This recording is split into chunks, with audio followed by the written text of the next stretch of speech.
Olá pessoal, boa noite. Estamos iniciando mais uma aula agora do curso de Direito Urbanístico e nesse momento passamos agora à aula 04. Com a aula 04, a nossa semana já está encerrada, não é? O nosso conteúdo está em dia e vamos aí rumo à preparação para a prova bimestral, a primeira prova. O tema da aula de hoje, nós vamos iniciar o Estatuto da Cidade e terminar aquela matéria da aula 03, que diz respeito à vigência. Nós estávamos explicando o porquê da MP 2220, não é? De 2001, o porquê da vigência dela como MP. Nós falamos sobre também a lei do direito de laje, né, que reconheceu o direito de laje, e para que nós falássemos sobre o direito de laje, nós explicamos alguns institutos como os cartórios judiciais e extrajudiciais. Houve a discussão de algumas polêmicas dos cartórios extrajudiciais e nós explicamos sobre esses cartórios extrajudiciais para que vocês entendessem de que maneira eles se relacionam, esses cartórios extrajudiciais se relacionam com a lei do direito de laje e, de uma maneira geral, com todas as leis que regulam o direito urbanístico. Por que eu estou falando isso? Muito importante que nós entendamos que o direito urbanístico se baseia na propriedade privada, não é? E a ocupação e solo dessa propriedade privada em meio aos espaços públicos. Não é? Aí tem aquela definição dos bens de uso comum do povo, os bens dominicais, os bens de uso especial. Isso está no Código Civil e tem umas regulações administrativas paralelas. Mas o fato é o seguinte: todas essas propriedades devem atender à função social da cidade, que está estabelecido constitucionalmente e legislado infraconstitucionalmente no Estatuto da Cidade, correlacionado com essas outras leis que nós já apresentamos para vocês e que vamos nos dedicar aqui ao longo do curso. Nesse momento, então, vamos terminar aquela questão da vigência da MP e passamos, então, à análise propriamente do Estatuto da Cidade, tá certo? Um abraço para vocês, então. Vamos agora iniciar propriamente a aula pelo quadro Segue Comigo. Bom, pessoal, então nós falamos um pouquinho sobre os cartórios judiciais e extrajudiciais. E aqui os cartórios extrajudiciais nós falamos que eles são ocupados por oficiais e tabeliães. Esses oficiais e tabeliães devem ser concursados. Muitos hoje não são concursados, estão ocupando essa função de uma maneira muito linda, uma maneira muito legal, né, para eles. E, bom, de qualquer maneira é um ônus público também, se der mancada eles respondem, mas o fato é que nós temos os cartórios extrajudiciais de notas, de protestos e de registros de imóveis, e tem os registros da vida civil também, tá? E os registros civis, que é aquela do casamento, nascimento e morte, tá bom, pessoal? Os judiciais são as serventias judiciais ou judiciárias que estão instaladas dentro das varas e são ocupados por servidores públicos, efetivos ou comissionados. Lembrando que há uma exceção às varas privatizadas que foram extintas na Constituição, está lá no ADCT a extinção, tá? E, portanto, mesmo que haja alguma vara judicial privatizada, ela está em vias de extinção, só que, como diz o historiador norte-americano, né, estadunidense, o Thomas Skinhead, que já faleceu, e o Thomas Skinhead ele diz o seguinte, que cuidado com os provisórios no Brasil, né, porque os provisórios tendem a se tornar definitivos. Bom, é verdade, se aplica bem esse caso aqui. De qualquer maneira, pessoal, é interessante agora nós passarmos a análise da MP 2220-2001. Mas percebam, eu não vou falar agora sobre o teor dela em si, mas eu quero que vocês raciocinem o ordenamento. Nós vamos falar nessa MP agora para que vocês correlacionem com o direito constitucional e entendam por que vocês estão lendo uma MP de 2001. Tá? Então vamos lá. Essa lei, esse instrumento legislativo, medida provisória, entrou em vigor em 2001 e foi alterado em 2016, que posteriormente foi alterado em 2017 com a conversão da MP em lei. Mas é interessante que nós entendamos que não foi regulada a MP 2220-2001, não foi regulada integralmente pela MP 759 de 2016. Portanto, houve uma revogação parcial dela. Não foi uma abrogação, foi uma revogação parcial. Então, parte do tema foi legislado pela MP 759 de 2016, que foi convertida na Lei de Laje, Lei 13.465 de 17. É interessante que nós entendamos isso, porque então nós podemos extrair que a MP 2220 ainda se mantém em vigência. E aí é necessário que nós nos perguntemos a respeito do porquê que uma medida provisória de 2001 ainda está em vigência. Gente, quem está se formando, bateu o olho aqui e não apitou a razão, isso é um sintoma. Hoje que você não prestou atenção no quadro, que bom, tudo bem, se for só isso, não tem problema. Agora, se você viu uma MP de 2001, olhou para ela bem olhado e nada apitou de errado em você, significa que você precisa ler direito constitucional, tá? A parte do processo legislativo. Cuidado que isso cai muito na OAB, isso cai muito em concurso. Muito cuidado com essa questão, tá bom? Por que que uma MP do ano de 2001 está em vigência? Por que que ela está em vigência? Bom, eu trouxe para vocês aqui uma emenda também datada de 2001, que saiu alguns dias depois da MP 2220, que é de 4 de setembro, saiu uma emenda constitucional de 11 de setembro de 2001. E essa emenda constitucional, ela afirmou que todas as MPs que fossem introduzidas no ordenamento jurídico anteriormente a essa emenda constitucional, elas teriam um efeito ultrativo. Ou melhor, elas não seriam revogadas a despeito de, ou seja, em que pese não terem sido convertidas em lei. O que é isso? Isso é uma anomalia jurídica.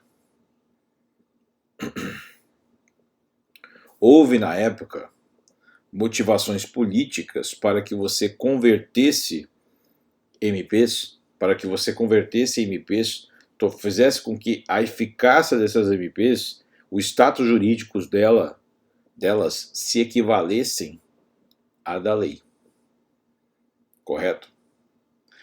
Então você, naquele momento, com a edição da Emenda Constitucional número 32 de 2001, você conferiu um superpoder ao Poder Executivo, que é quem detém um instrumento, o cabedal instrumental para a edição das medidas provisórias.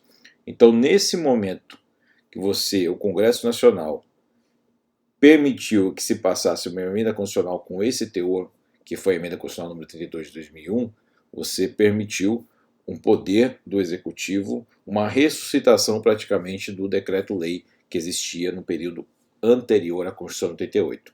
Eu sei que vocês já ouviram falar de todos esses temas que eu estou falando, mas é necessário que nós relembremos. Então a Constituição, ela veda que a medida provisória que ela tenha uma conversão tácita em lei. Ou seja, a medida provisória tem um prazo de validade de 60 dias, tem o rito lá no artigo 62 da Constituição, tá? Vocês dão uma lidinha depois. Então ela tem um prazo de vigência de 60 dias, ela é convertida, ela pode ser convertida em lei após 60 dias ou prorrogada a sua vigência por mais 60 dias sem a conversão em lei.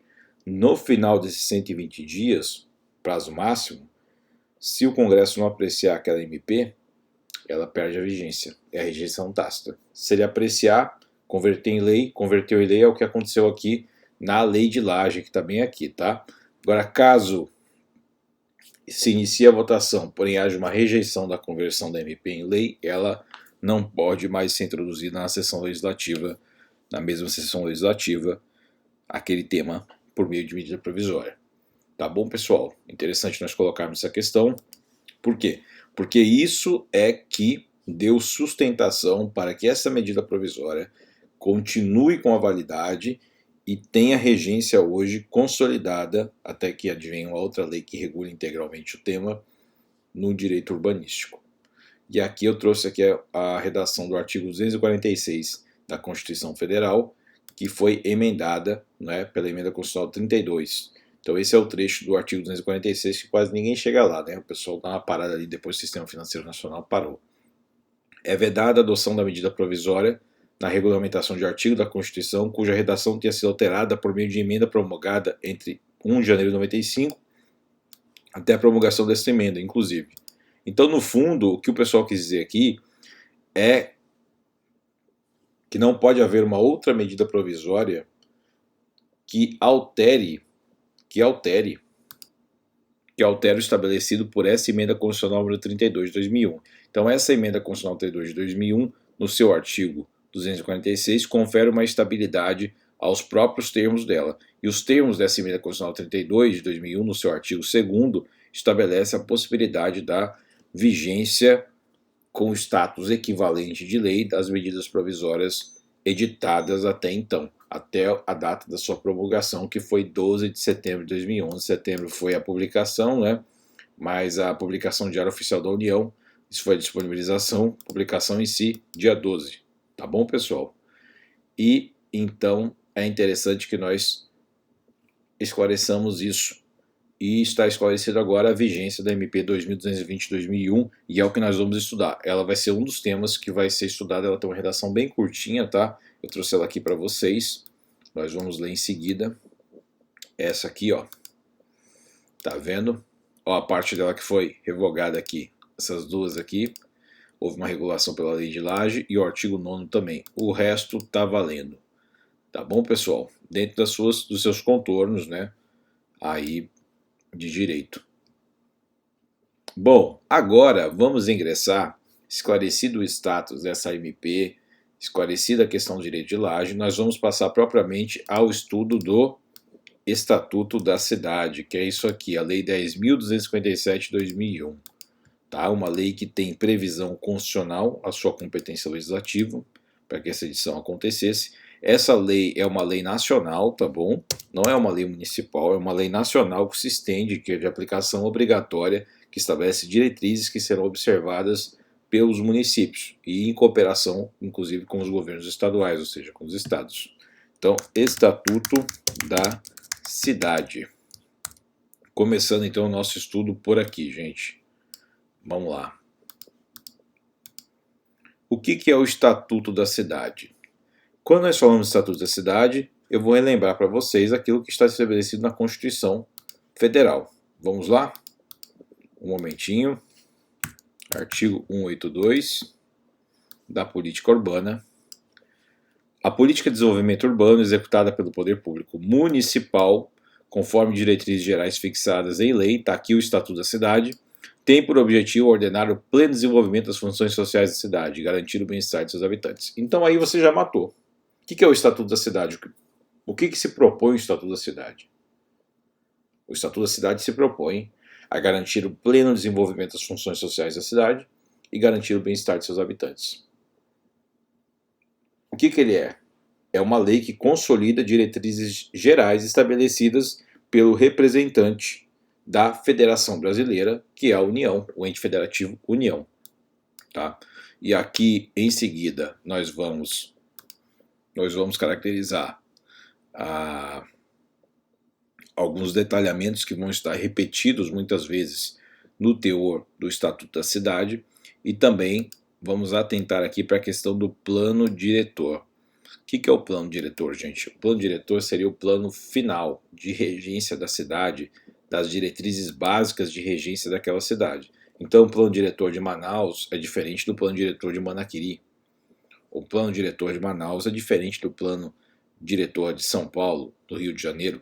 Cada cidade, segundo suas peculiaridades locais, estabelece, fazendo uso de suas faculdades políticas, por meio das câmaras municipais, o seu respectivo plano diretor. Então, cada município tem o seu respectivo plano diretor, tá bom? Então, plano diretor Não é a mesma coisa que a lei federal, lei nacional do Estatuto da Cidade. Tá? Nós temos então essa lei do Estatuto da Cidade, que é as diretrizes para ocupação do solo urbano e organização desse solo urbano, segundo as funções sociais da cidade e com o objetivo de garantir o bem-estar. E, paralelamente, nós temos a lei do plano diretor, que as cidades com mais de 20 mil habitantes devem editar por meio das suas câmaras municipais.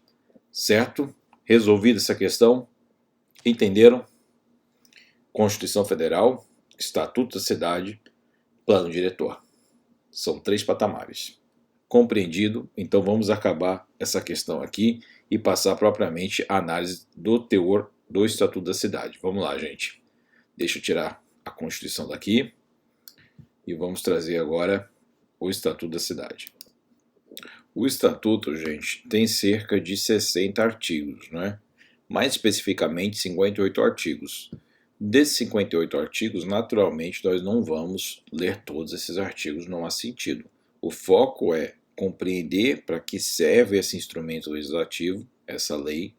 Compreendemos então o que significa essa lei, para que ela serve, nós vamos analisar os artigos que têm maior incidência em prova e que, na verdade, são uma pedra angular, ou seja, são o cerne, é o âmago, é o coração do Estatuto. E é isso que nós vamos fazer aqui, tá? Então, eu vou puxar o Estatuto aqui para o quadro. Temos aqui o artigo 1º. Perceba aqui que já houve umas alterações legislativas, né? Em 2018, 2015 e 2017, tá bom? Poucas alterações, mas alterações significativas em alguns aspectos com vistas à ampliação do debate democrático e da ingerência dos cidadãos na condução dos municípios, das cidades como um todo, não só dentro as ocupações mesmo irregulares, né? Bom, pessoal, artigo 1º. Lê comigo. Na execução da política urbana de que trata os artigos 182 e 183 da Constituição, é aqueles que nós lemos na aula 01, será aplicado o previsto nessa lei, ou seja, esta lei regulamenta 182 e 183. Parágrafo único. Para todos os efeitos, esta lei, denominada Estatuto da Cidade, estabelece normas de ordem pública e interesse social, que regulam o uso da propriedade urbana em prol do bem coletivo, da segurança e do bem-estar dos cidadãos, bem como do equilíbrio ambiental. Grifa equilíbrio ambiental. Perceba então como o direito urbanístico ele está correlacionado com o direito ambiental. Não é à toa que a nossa aula 00, primeira aula introdutória, foi uma aula para ambas as turmas, direito ambiental e direito urbanístico.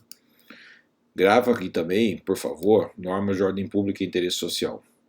Tá bom? Com destaque principal para a ordem pública. Se a norma é de ordem pública, o que significa que ela não pode ser afastada por acordo entre as partes, tá bom? São normas de aplicação cogente ou obrigatória.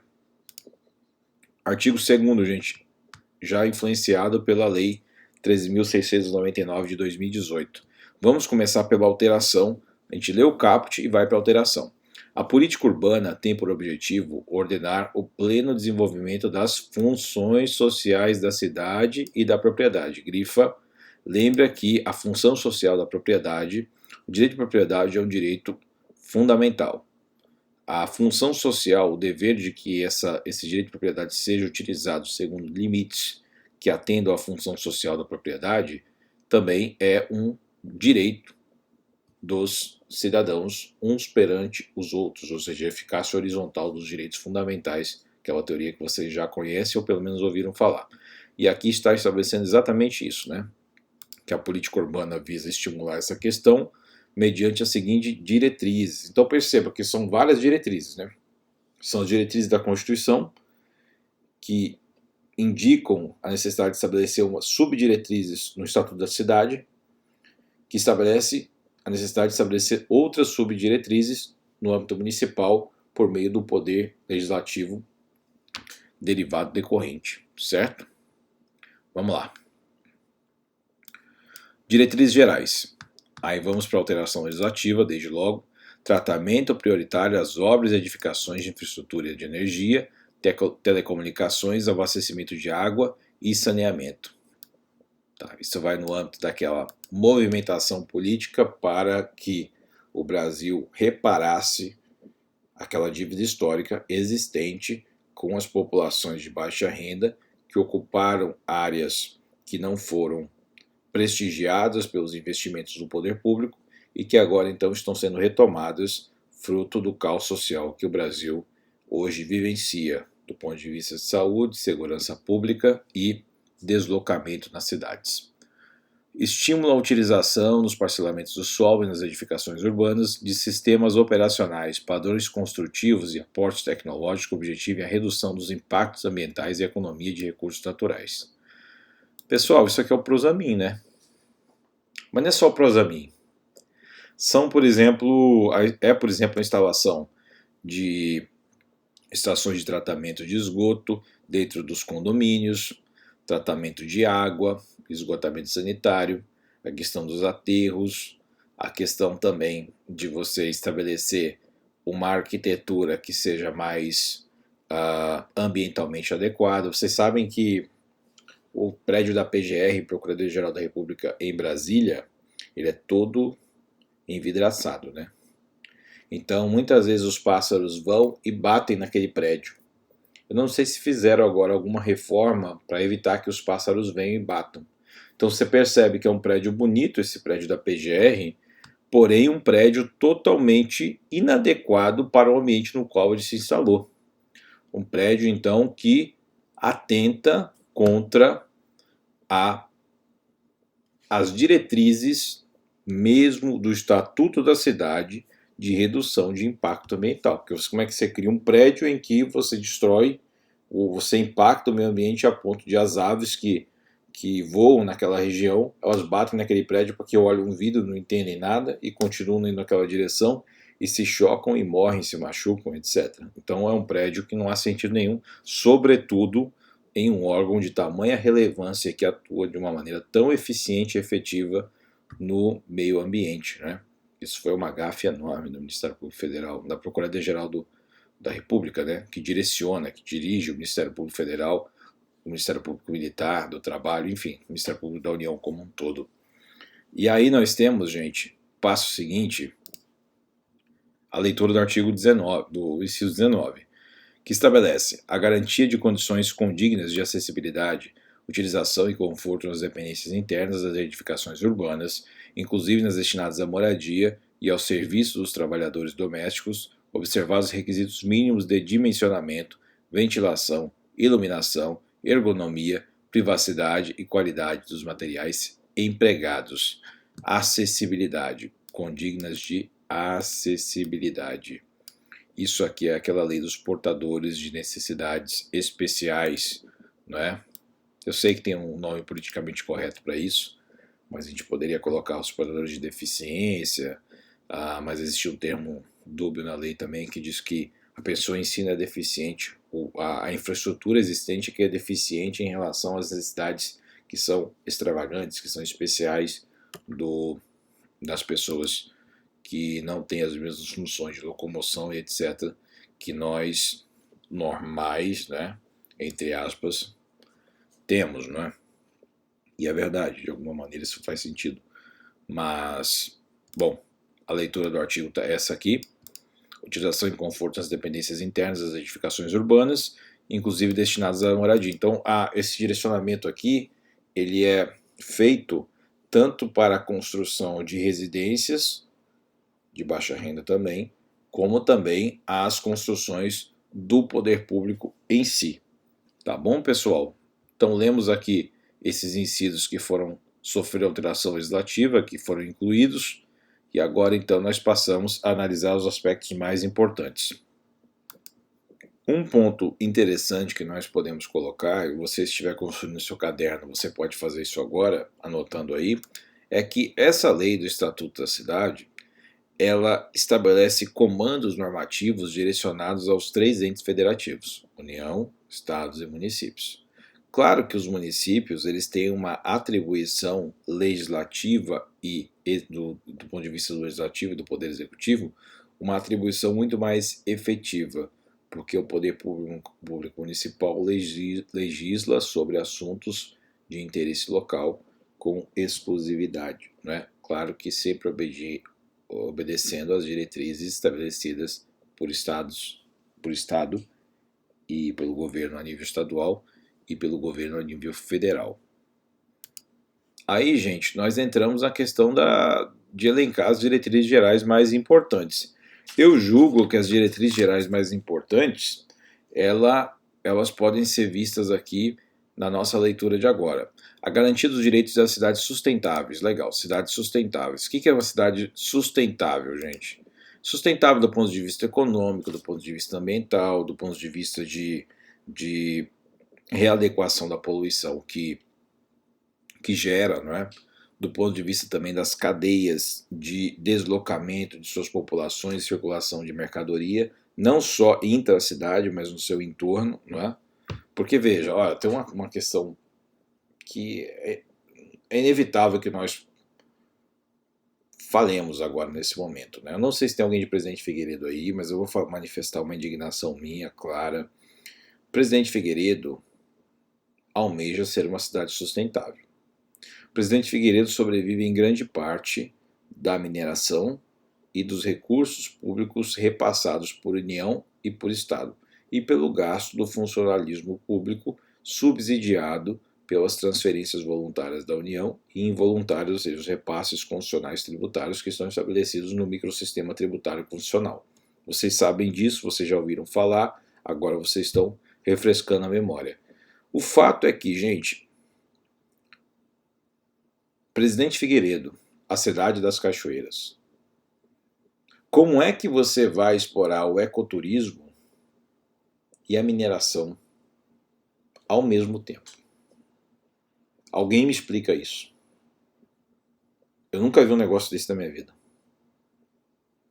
Ou você explora a mineração e degrada o meio ambiente, e eu duvido que haja instrumentos de controle eficientes sobre essa atividade de mineração, sobretudo em função de que o município é exclusivamente dependente da mineração, afora esses repasses tributários e afora essa questão que é muito fraca do ecoturismo ainda, apesar do potencial gigantesco.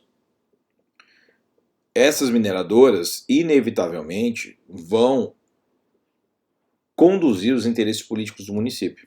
Então, os controles sobre essas mineradoras vão ser refrescados, relaxados.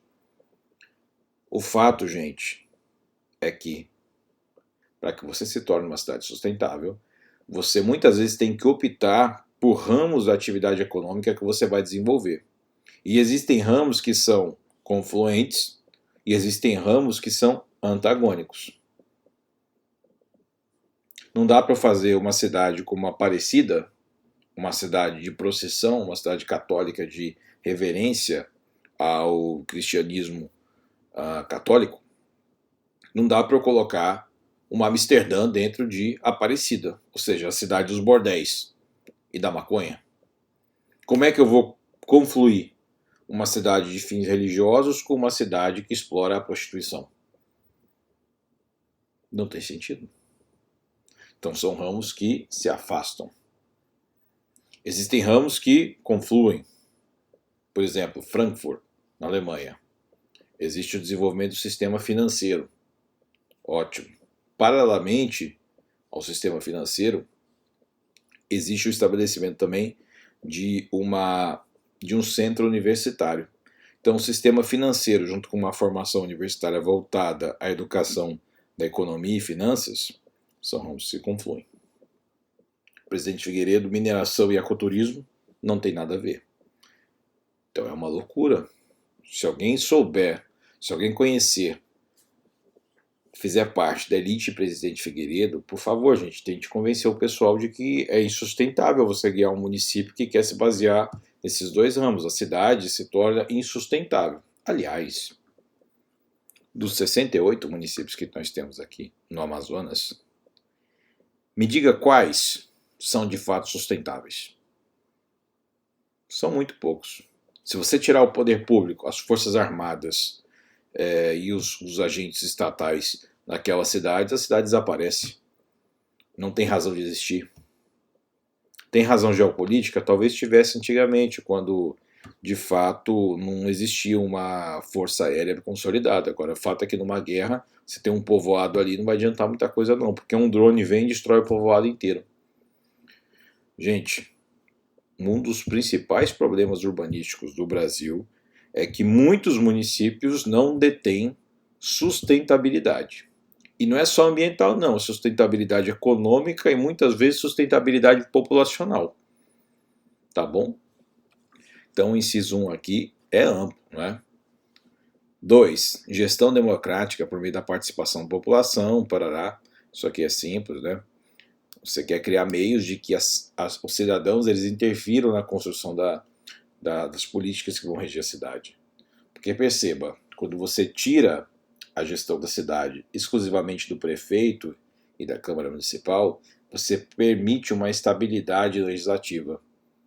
Vou dar um exemplo claro para vocês. Manaus precisa de uma lei urgente que proíba caminhões trafegarem em vias públicas em qualquer horário. Não dá, não dá. Não tem condição. Quantas vezes virou carreta ali no V8?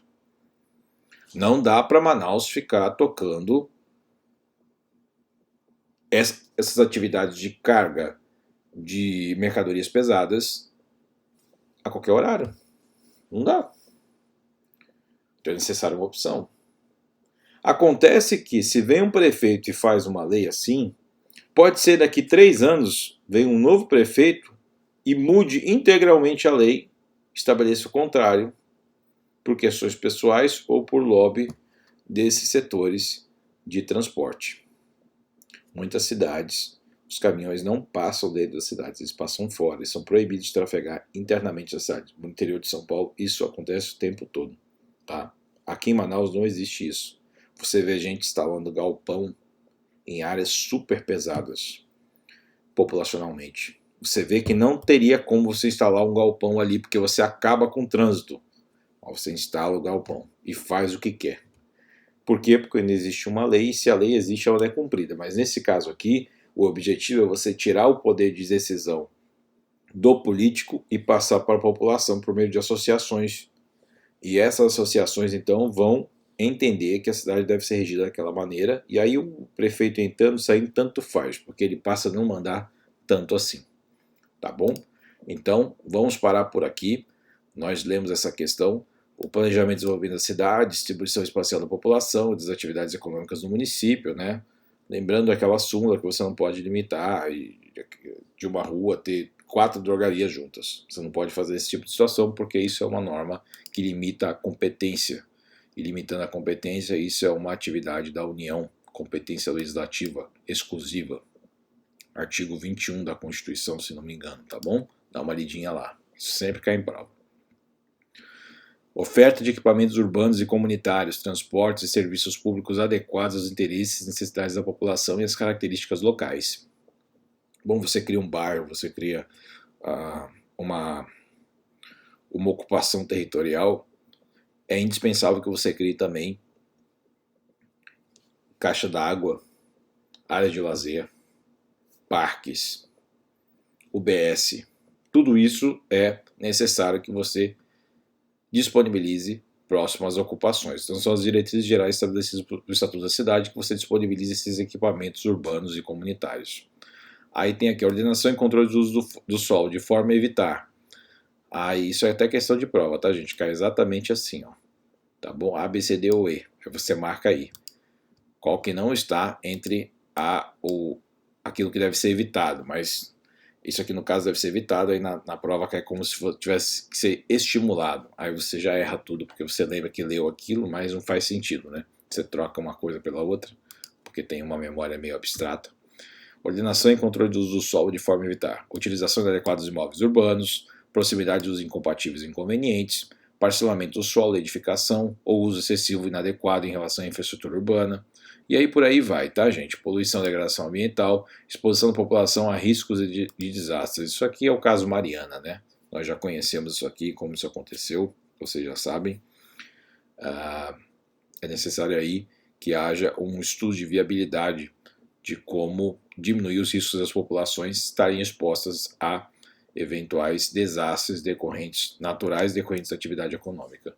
E aí, pessoal, eu peço para vocês darem uma lidinha nesse artigo, pelo menos umas 2 vezes, tá? Para que haja um registro mental, que isso cai bastante em prova, nós vamos fazer questões sobre isso.